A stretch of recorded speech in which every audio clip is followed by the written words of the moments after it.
So yes, I am the founder of Beautiful and Loved Ministry. We bring gifts to 10 different strip clubs in the Twin Cities area to the women working there, men and women working there, and along with a simple message that they are loved and valued and purposed. And if they have any needs, they can come to us and we will support them in the way that they ask for support.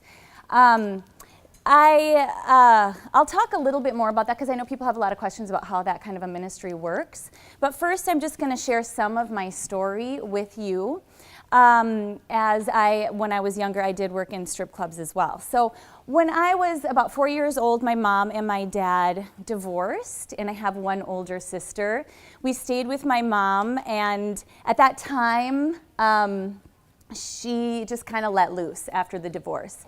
She invited people over. We had a lot of parties at our house, and we were introduced to a lot of things that children should not be introduced to, we shouldn't see. There was really no organization, there was no discipline in our house. This was around the same time that I was exposed to pornography. My mom had a Playgirl magazine in our house, and we did discover it. She never really hid it. She never really said anything to us about our identity or sexuality. That was during the time when the movement was that pornography was empowering. And so that was her take on it. This was a liberating thing for her. It was setting her free in some way. And that was the message that we received when I was about 5 or 6 years old. That was the start. I also did experience some sexual trauma at that age, at the hands of our neighbor girls that lived across the street from us. They were much older. And as we got older, we did end up moving in with one of my mom's boyfriends. And now I feel like you might already have an image about what my home was like. And I'm going to say you're probably pretty accurate. Although everyone in my family is college educated, every single one of my aunts and uncles, my mom, my dad, all 4 of my grandparents, college educated with at least a bachelor's degree. And so this was an educated house. And so when things were introduced, like pornography, it was introduced in an intellectual way.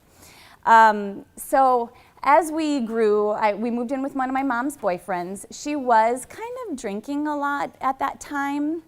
And we ended up sort of just being, as time grew, she sort of spent more time with my stepdad, with my mom's boyfriend, who was not my stepdad at the time. And we ended up just kind of being on our own a lot. And since we're going to be discussing pornography, I normally don't talk about the pornography woven into my life, because to be honest, it's not something I've really laid down at Jesus' feet yet. And it was this event that started to bring up memories and experiences that I'd had that I hadn't totally dealt with. But with faith, because God has opened my eyes to these memories, I will share them within this context. But just know that I have not completely laid it down at his feet yet. But I know that because he introduced it to me, he's peeling back the layers for me so that he can heal me. We did watch a lot of pornography. I started watching pornography when I was in 4th grade. And I didn't really understand that it was a really bad thing. And when we ended up seeing pornography even at my house, my mom would just look the other way. She never really talked to us about it. So I will say that pretty much all of my views about myself, my body, and what an intimate relationship should be like with a man and a woman was completely formed by watching this pornography. When I got older, I started to use drugs. My mom started to like I said, she was just slowly detaching herself from our lives even a little bit more and a little bit more. And I was trying to do really well in school. I was a cheerleader, I was in student council, I was doing really well when I was not using drugs. And then when I would use some drugs, everything would go downhill. And I was very promiscuous at times. And not much of this was ever dealt with in my house. And when I was a senior in high school, two friends of mine, I was at a party, and two friends of mine, one was one of my first boyfriends, and the other was a good friend of mine. They offered to drive me home from the party that night, and instead they took me to a parking lot, and I don't normally get so, it's all right. I feel like if I'm gonna get emotional, I'm letting God in, just like the prayer for you is equal for me too. And they raped me. Now, here's something I just want to talk about in the context of sexual trauma that relates to sex trafficking is, I said no to them at least 10 times. That's what the police report said. I tried to talk my way out of it, and it didn't work. But I ended up just giving in. And then later that night, I stayed with them. I hung out with them for a great deal that night. And I recognize now, through my education of sexual traumatization, that I did that because I was trying to make it matter, because I wanted to matter to them. I wanted them to still like me. I wanted what happened to be somehow significant. Was it? No. Did they treat me differently? Did they like me more? Absolutely not. But I didn't recognize that at the time, and I believe that is why when this counselor at school recognized that I had some kind of problem, and she called me into her office and she talked to me, and she said, I think what happened to you was rape. It was the first time anybody had really said anything like that to me. I mean, I had taken all the responsibility for it. Everybody at school found out. I got spit on. Nobody said anything to those guys, but I was made to be very ashamed of what happened. And she said, I don't think it was your fault. And I wasn't really sure if she was right or not, but the police officer that investigated it pretty much said, no, they're right. You pretty much agreed to this, so you don't have a case. Anyway, that was one thing that happened. And then later that year, at prom, I ended up, a boyfriend that I went to prom with, we rented a hotel room, and there was a bottle of champagne in the hotel room, and we drank it, and I passed out immediately. And when I developed the pictures from our prom night, I discovered that he had taken some very disgusting pictures of me. Now, was everything inside of me saying, this is horrible, this is embarrassing, I'm humiliated. I can't believe he did that. I felt so much shame and so much embarrassment. But did I say anything to anybody? No. Because, again, I thought it was my fault. I didn't recognize it at all as pornography. But what started to happen to me during this time was an identity was being forced upon me by the peers around me and even by the adults around me. And it was like sink or swim. I'm either going to allow this to happen to me, and I am going to die of shame and humiliation, or I'm going to start to agree with their identity, and I'm going to start to own it, and I'm going to start to say, yeah, you're right. That is who I am. And it slowly started, that lie slowly started to sneak into my life. And it was around that time, too, I'd had a friend for a while who said she was going to get a job in a strip club. And I thought that was crazy. I thought that was ridiculous. I thought that was gross. But as these things sort of continued to happen, as she kept talking to me about it over the years, I thought finally, as I graduated from high school, my grades had plummeted. I was a week away from taking the ASVAB because I thought, well, at least I can go to the military. Because I wasn't allowed into any colleges, I'll just say that. I decided to go with her one night to amateur night. And when we walked in, the manager looked us up and down. He said, "You girls could make a lot of money here." And I was in. That was about it. That was all I needed. And at first, the job seemed really empowering. I mean, it was embarrassing at first, but whatever. I'd already been embarrassed before. I was making a ton of money, and here are all these people feeding me with these compliments that I had been so desperately longing to hear. And so the money and the compliments and everything just built me up. I thought I was something pretty special. And that was only part of it. The other part of it was, now when you work in a regular occupation at your jobs, there's like laws against sexual harassment that protect you. And there is a certain code of conduct, there are expectations. And you know, even though I had been treated certain ways in bedrooms and behind closed doors, I had worked other jobs. I had worked in restaurants and the donut shop and all that stuff. And I knew what was acceptable behavior and what wasn't. And so to walk into this place and to be told, here are the rules, the customers can't touch you, you need to stay this far away from your customers at all times, you're not allowed to exchange any information, and these kinds of expectations were set up. The first time that a customer assaulted me, I said something. I went up to the manager, I went up to the bouncer, and I said, "This guy just did this to me, he can't do that." And the bouncer kind of laughed. And he said, "Hey buddy, come on, knock it off." And I was like, "No, you gotta kick this guy out, he can't do that." No, it's all right. And what did the manager do? "Well, don't let it happen next time," is what he would say. So it was again my fault, and I was willing to accept that. I needed to be a little bit more bold, a little bit braver. I needed to make sure my boundaries were defined, and I needed to be ready for the next time it happened. And it would happen every time I worked, over and over again. So pretty soon, I didn't really think I had a say. My persona was really becoming this character that I was creating within the clubs. And the person that I was inside before that was getting pushed away and pushed away and pushed away, because there's no time for emotions in a place like that. In order to be able to push myself away, I had to find some kind of escape. And I started using more and more drugs.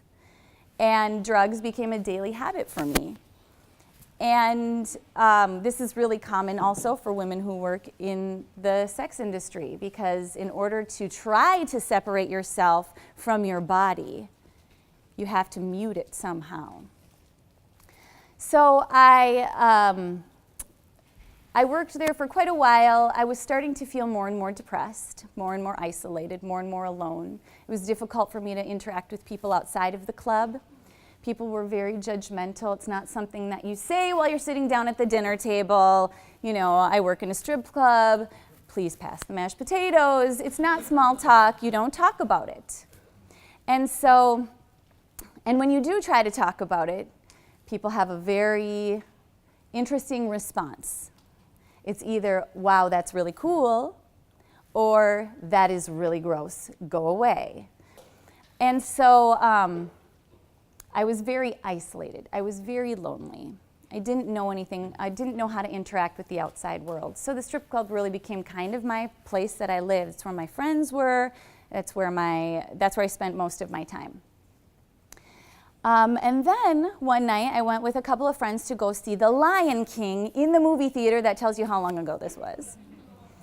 And we had taken some drugs, and there is a part in that movie where Simba's dad is in the cloud and he says, "Remember who you are."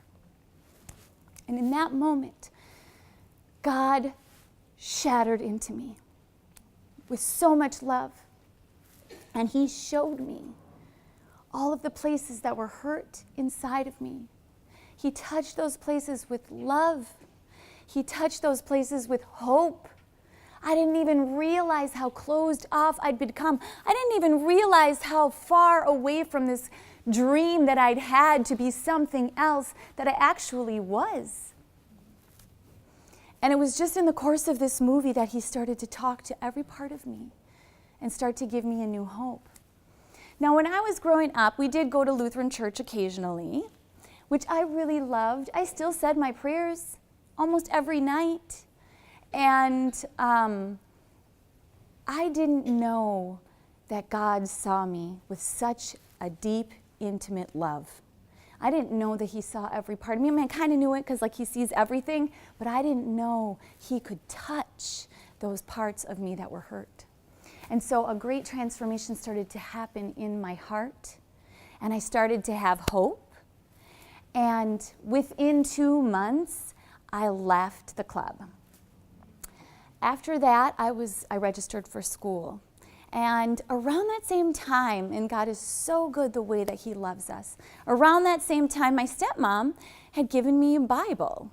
And I had never read the Bible before. I mean, I think we got one for confirmation, but I wasn't going to read that big thing. So she gave me a Bible, and I started to read it. And I devoured it. And every word in it started to transform me. It continued to transform me, continued to bring me hope, continued to renew this image of who I was and what my possibilities were. And so I was in school, and God was building me up in these beautiful ways. I was afraid to make eye contact with people. He would tell me to lift my head. I was afraid to smile at people because I thought they would think something bad about me, that I was trying to make something of myself that I wasn't, and he told me I could smile. And I started to change.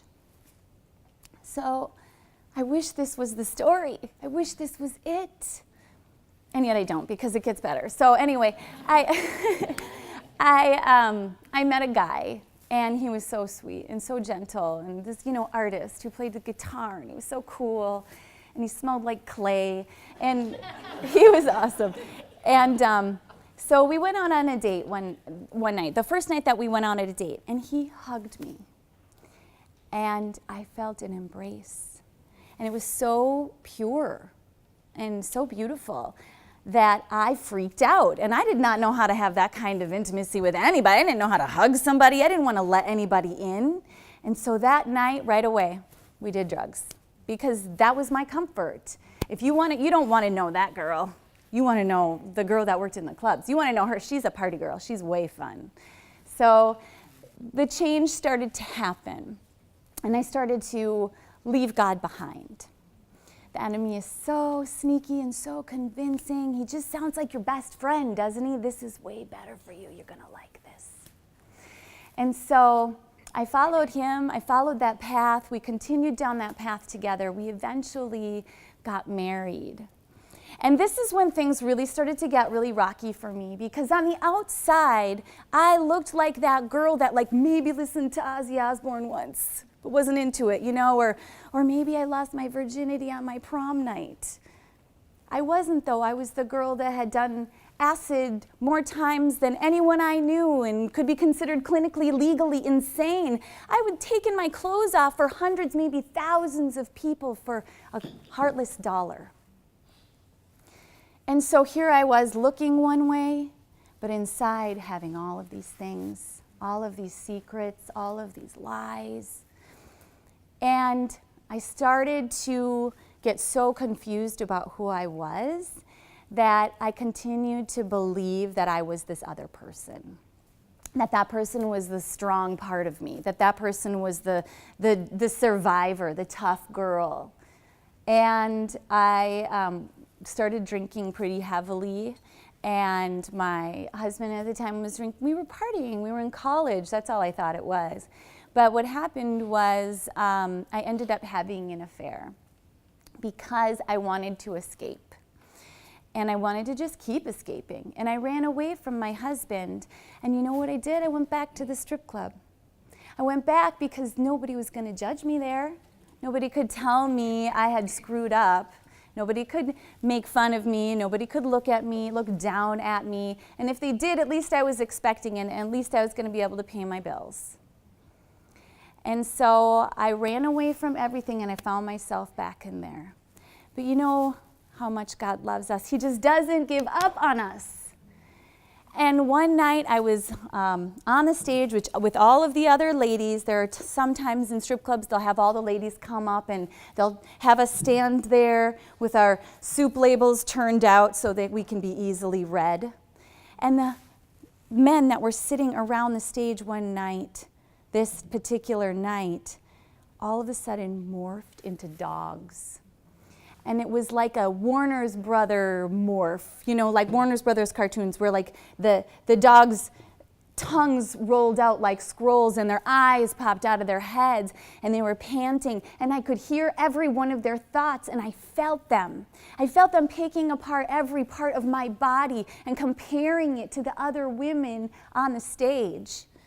Her hair is not right. Her thighs are too bumpy. I don't like her teeth, and how they could pick about the tiniest part of us and compare it, and all they had to do was hand over their dollar and we would be their fantasy, and it didn't matter how they treated us or how they talked to us. Working in the strip club is a legal form of prostitution. And I'm just going to bring this up as a side note, legalizing does not change the perception and the way that we treat people.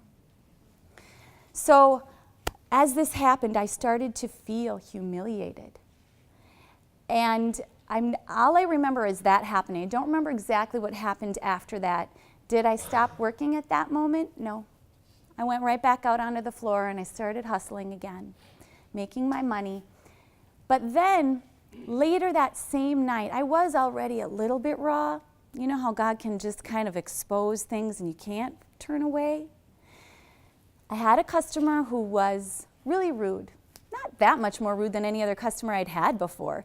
But that night, I couldn't take it. And it broke. I broke. And I ran up into the dressing room and I was crying. And at this point, we did have cell phones. The first time we didn't, but at this point we had cell phones. And I called my, at that time, boyfriend. And he said, "Why don't you just come home?" And that thought had never occurred to me before. Just leave? But this is my job. Like, I can't just leave. I can't just go. I can't leave in the middle of my shift. Or can I?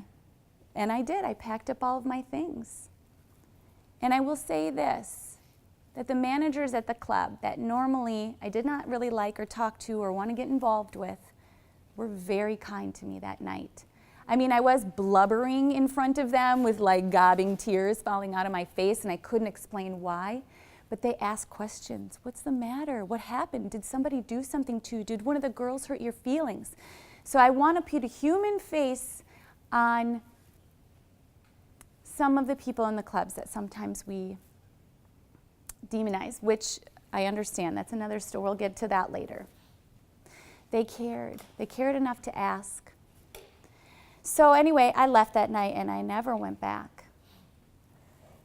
Shortly after that, I got sober and I started to search for that voice that had that touch, that love that had gripped me so many years earlier and that had restored me. I started passionately searching for that voice again.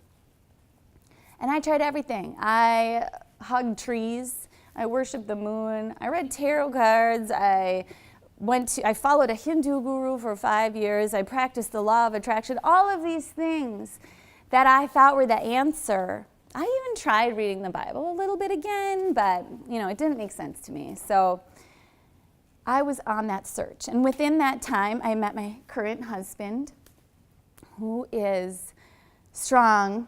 And some of the things that he would say to me were like, "You're not your past. And it wasn't okay that these things happened to you." When you let these things, when you are in an environment where things are happening to you, you kind of end up surrounding yourself with people who are agreeing with it, saying, "Hey, yeah, no, it's okay. It's all right what's happening," or "You're doing a good job." And he was finally somebody who said, "That wasn't okay. Maybe you need to take a deeper look." And so I was still searching. And then this was about 4 years ago, I had a friend who he and I had shared a lot of the same philosophies and religious views, and mainly that religion was wrong and it controlled people. And all of a sudden he posted on Facebook, our media for all things, right, that Grant was talking about, that Jesus is the Lord and Savior of my life. And he said, as of this date, he is the Lord and Savior of my life. And I thought, wow, like this is a joke, right? And I read all of the comments, like, oh, we're so proud of you, or we've been praying for you. And I thought, this is real. I better give him a call and find out the Kool-Aid he drank, or somebody did something to him. I don't know what happened. And he started to talk to me about his recent experiences after he was driving in his truck and called to Jesus and said, come into my heart. And they were so simple. It was like he'd poured a bowl of cereal and poured some milk into the bowl of cereal. He only had a little bit of milk left, but the amount was the perfect amount. And he thought, even this God cares about. And this was so sounding like this experience that I'd had before. And I wanted that, but I did not want to believe in this religion. But he was persistent. He started sending me these like short video clips talking about religion and all of these things. And I would watch them and I would get mad and I would call him and I'd tell him he's wrong, and then I would keep watching them. And then I was finally sitting in my bedroom one day, like looking at these videos, getting so frustrated, and all of a sudden I felt a touch on my shoulder. And I heard that voice, and he said, you can take a break. You don't have to figure it all out at this moment. But when that happened, I knew it was Jesus. It was Jesus. And you know, back then, I didn't know Jesus had a name. I didn't know God had a name. I didn't know his name. But now I knew it was Jesus. And at that point, I just gave everything over to him because I wanted nothing more in my life than to have this relationship again. To have that, that warrior at my side, that guide that would help me through all of these things. And it was within a couple of months that I learned about strip club ministry.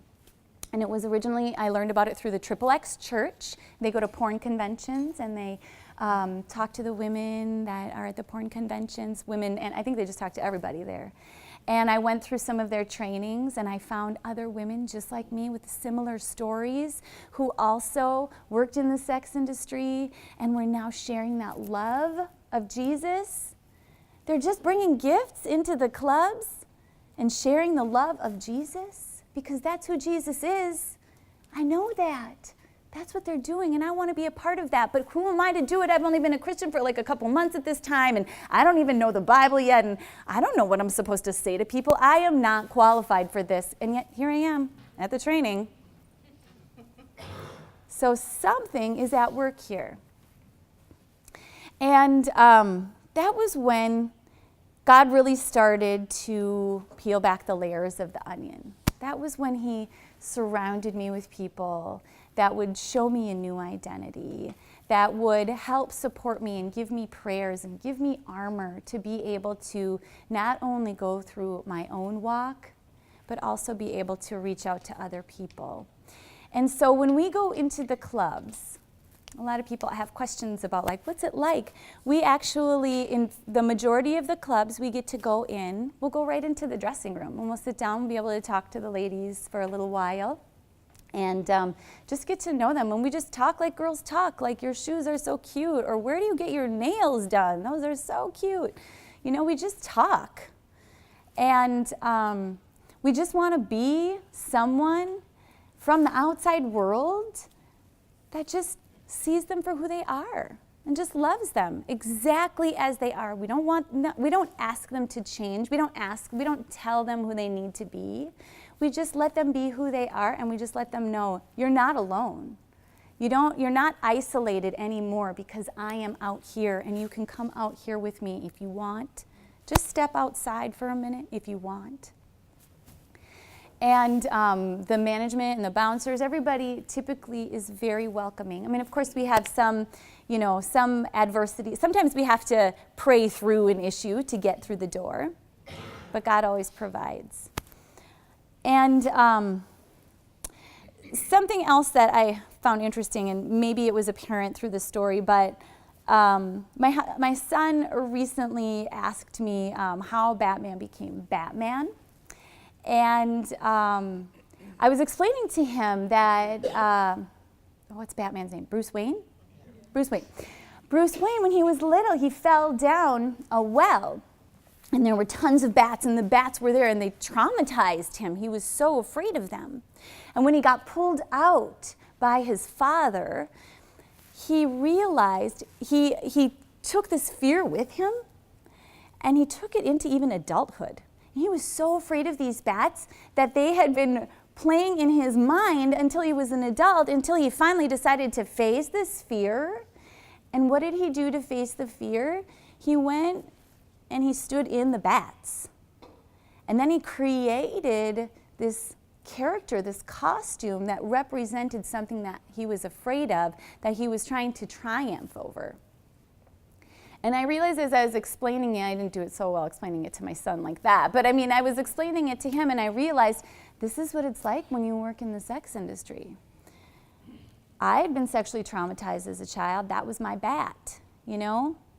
And you'll hear statistics that 60 to 90% of the women in the sex industry have been sexually traumatized. I did my own study, I did my own survey of women who used to work in strip clubs through the network that I work in, and it was 85%.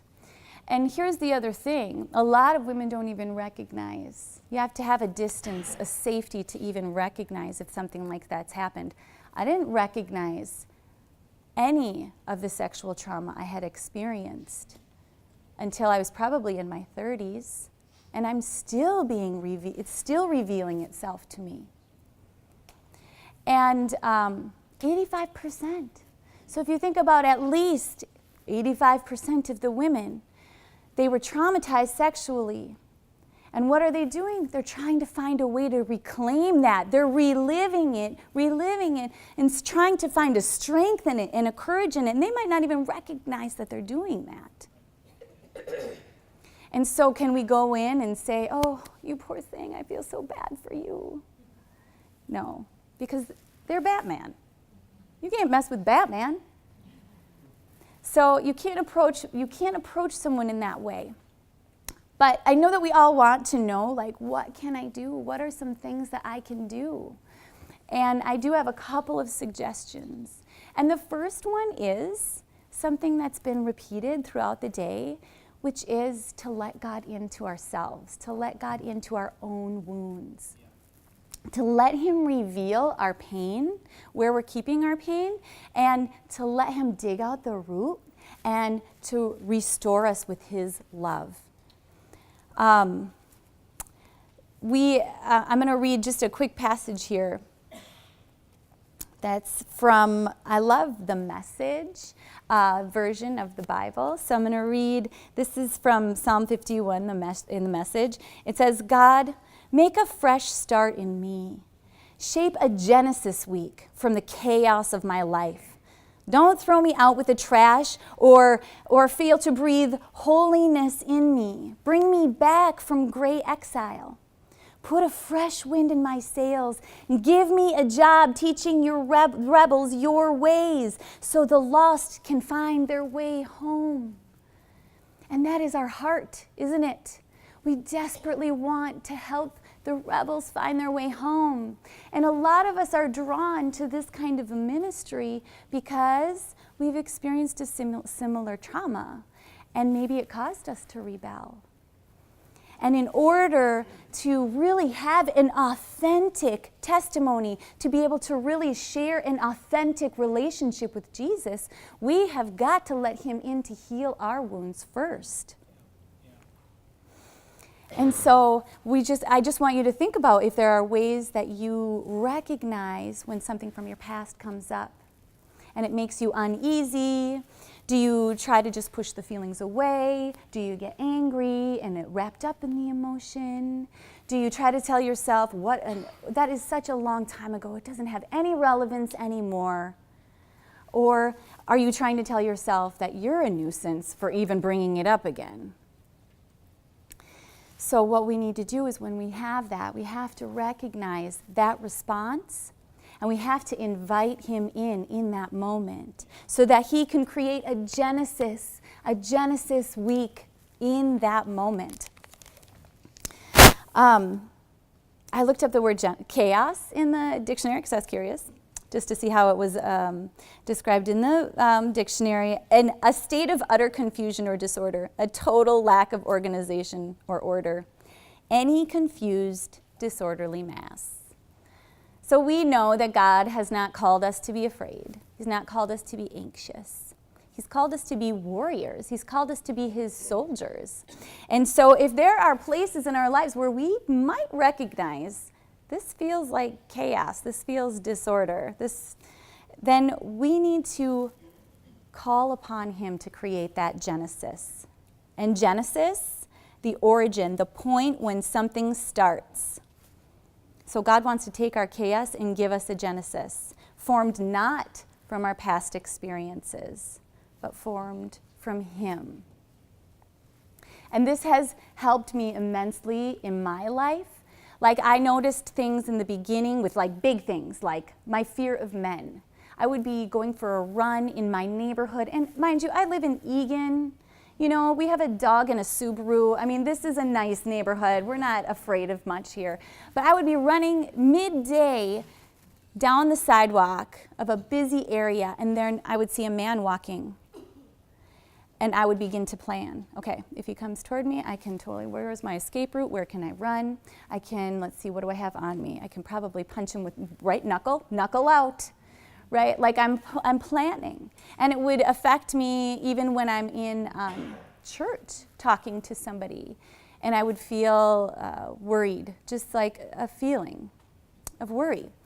And I had to take that to him and lay it down. And he continues to peel back these layers and create in me a support team, friends that know me, friends that support me.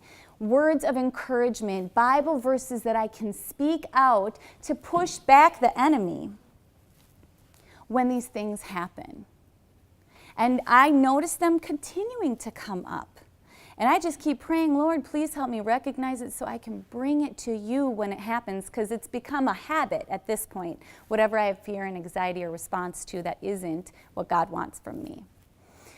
The other thing is, and I love the person who had the question about their cousin. Was it your cousin? You know, the other thing that God has put on my heart is to just be a neighbor.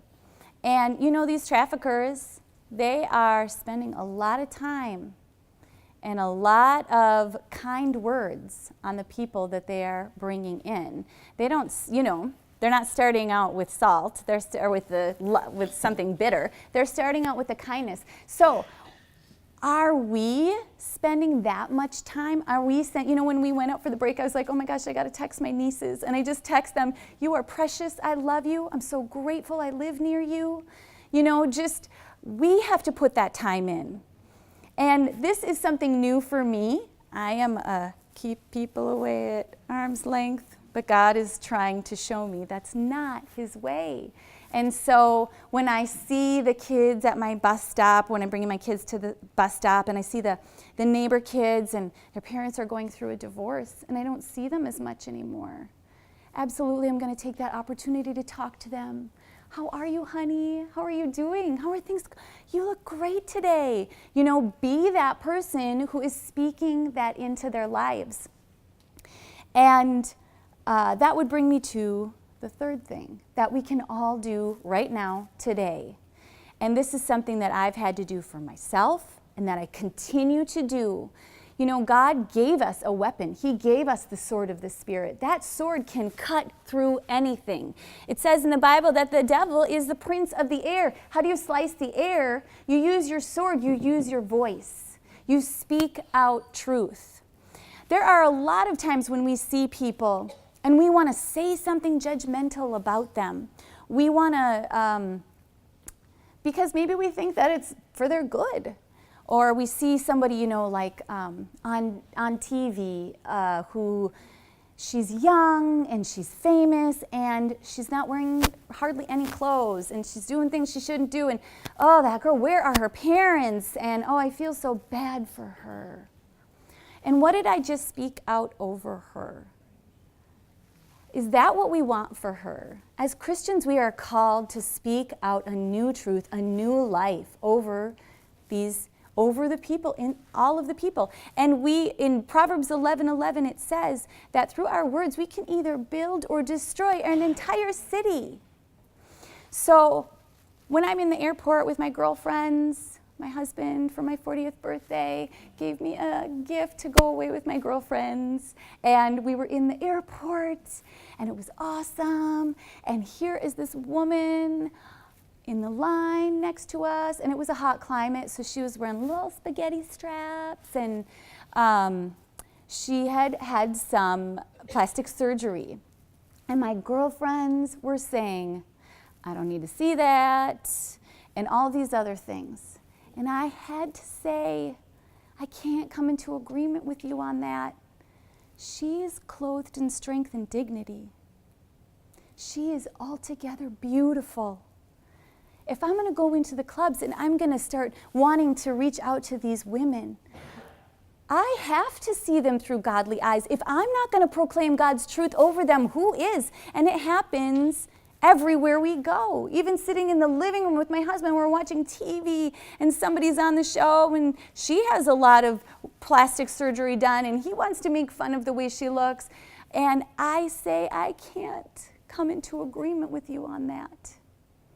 Because she is clothed in strength and dignity. She is more precious than rubies. And during the survey that I took of the women who are within my network that used to work in strip clubs, I asked them, what, if anything, would have kept you from going into the clubs? A lot of them said, probably nothing. But a lot of them said, if I'd known my identity, if my family had treated me differently, maybe that includes if my neighbor had spoken life over me, if somebody had seen me and reached out to me. And so I have a few Bible verses that I keep in my back pocket, and I speak them out over myself when I'm feeling attacked or down, and I speak them out over anybody that I might recognize I might judge. I speak them out. I have sample cards of them at the table out there. You're free to take them with you. But I'm just going to say a couple of them. One is, my delight is in her. Isaiah 62:4. My delight is in her. That's such a small statement in words. We can put that up here, put that in our back pocket. But the power of those words, when you speak that over somebody, you are changing their city. You are building their city. Song of Solomon 5:2, you are altogether beautiful, my love. There is no flaw in you. This one took me a long time to get. What do you mean there's no flaw in me? I can tell you all my flaws. And there are probably some I don't even know. Ask my husband. We have our list. But that's not who God created us to be. He did not create us to be flawed. He did not create us to have all these things we come into agreement with. Yeah, I'm a little bit too much when it comes to that. Or, yeah, I always put my foot in my mouth. God created us with a specific, authentic purpose. Every part of us. We are not flawed in His eyes, and He will never agree to say, you're right. You're just not right. You're not good enough for me in any way. More precious than rubies. Proverbs 3:15. She is clothed in strength and dignity. And I love that one because when I see somebody and I wish they had more clothes on, I can say that and I can clothe them in the Spirit. She is clothed in strength and dignity. He has wrapped me with a robe of righteousness. The glory of the Lord shines over you. And this is our sword. God has given us the tools. He's given us the weaponry. We know in Ephesians 6 it says this is not a battle of the flesh, but this is of the Spirit. And He wouldn't tell us that and leave us. to fight on our own. He tells us that, and then he gives us the weaponry. And so let's wield our sword, and let's transform these cities, and let's help build these women up and create a new identity for them. And that's it. I don't know how long I took, but I would love to just say a quick prayer. Heavenly Father, I just thank you so much for this time. I thank you for the transformation that you have done in my life and in each person here, because they would not be here if they did not experience your transformation. I pray, Lord, now that you would just go in and pour your glory light, your resurrection power over any of the wounds. Bring to light any of the darkness that is in us so that we can be transformed. And you promise us, God, that we can bring anything to you because the work you begin will be completed in us, so we can walk in complete confidence, knowing that whatever is in us, you will restore. And I just thank you for that. In Jesus' name.